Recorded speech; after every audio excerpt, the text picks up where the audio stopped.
Hello, I talked earlier about the importance of being an optimist rather than a pessimist.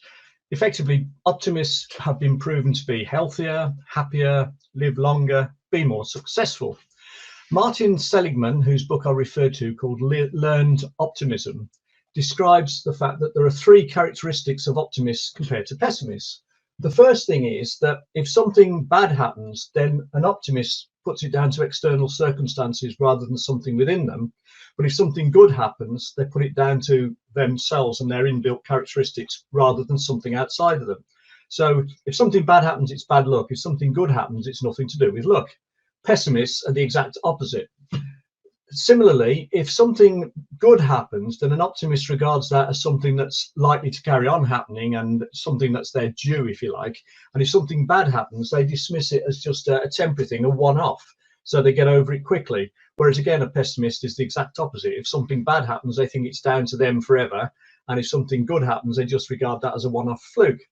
And the third thing is that if something bad happens, if you're an optimist, you just regard that as sort of self-contained part of you. So if you're not good at football, for example, or if you played badly at football, you just put that down to that was a bad game of football. You wouldn't say that means I'm bad at sport.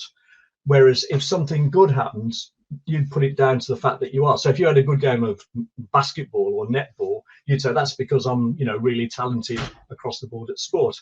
And again, a pessimist is the exact opposite. Something bad happens, they think it's down to them across the board. So they're just, bad and incompetent and not very good across the board. And if something good happens, it's just, oh, well, I might be okay at that, but basically I'm not good at other things. So those three areas, internal versus external, permanent versus one-off or temporary, and whether it's to do with you as a whole, universal, or just a specific aspect of you, those are the things that underpin whether you're optimistic or pessimistic. But it gets more interesting than that, because there's a fourth thing as well that he describes, and it puts this down as being the reason why you've got more depression and pessimism around now than you used to have many years ago, and why you've got more amongst younger people than older people, whereas it should be the opposite. It should be if you've lived longer, you've had more opportunity to be depressed, for example, than if you haven't lived as long. So it should be that older people should have been depressed more often than younger people, but that doesn't seem to be the case. And he puts that down to the fact that now, compared to say many years ago, we're far more individual. We've got much more choice to sort of actualize ourselves as individuals, but we're far less influenced by the common good, if you like. So religion has declined, trust in politics possibly has declined. So the common good, something bigger than us, is less important, and making the most of ourselves as individuals is more important. Family is another one, the breakdown of traditional families. So what he's saying there is that to be really happy and optimistic, you need also to have something that's part of you that you do that contributes to the common good, that's bigger than just you as an individual.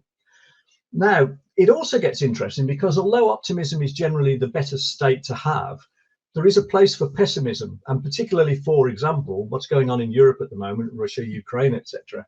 There is room for a healthy degree of skepticism and pessimism if you want to see the world in the right way. I suppose, for example, if you're standing on top of a roof, you wouldn't want to be too optimistic and think I can jump off this roof and I won't break a leg or I won't kill myself.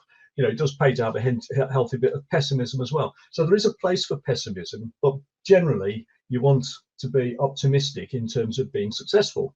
And then there's this equation, if you like. The equation is talent or ability or skill, or however you want to describe that one, plus desire, plus optimism equals success. But the three are important. You need the talent or ability, you need the desire to do it, and then you need to be optimistic that you're actually going to achieve it.